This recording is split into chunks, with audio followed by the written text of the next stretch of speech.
So let me also ask you. This is set in France, but it's not really France. It's a Wes Anderson France. And as a Frenchman, I wonder if you could talk about how that impacted you when you were watching the film, and if it had any bearing on what you would write.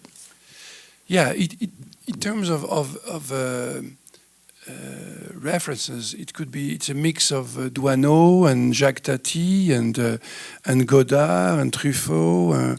It's a real mix of things, and the city doesn't look like Paris at all. And actually, it's called Ennui sur Blasé, which makes no sense, except for an American audience.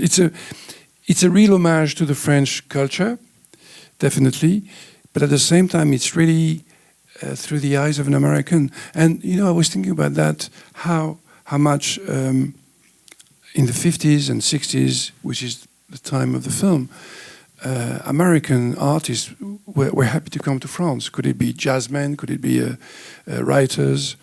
And I think there's a real continuity in the way arts and culture have been exchanged between France and America. And I think that's a real tribute to that Wes is doing here. I also wonder if doing a Wes Anderson movie... But I did not answer to your question, Sorry. Which was very important because it was about music. What was French about what I wrote? I don't know. The composer was French. But maybe, no, of course, I think it's French because all these references make sense to me. The films of Truffaut, Jacques Tati, which I loved all the films and the music of the films, which were so simple but not simplistic. They would stick to your brain forever because the melodies were so simple and nice. The instrumentation was sparse. There would be 5, 10 musicians, not more. And maybe that's also that I think has influenced me. Maybe that's my French touch on it.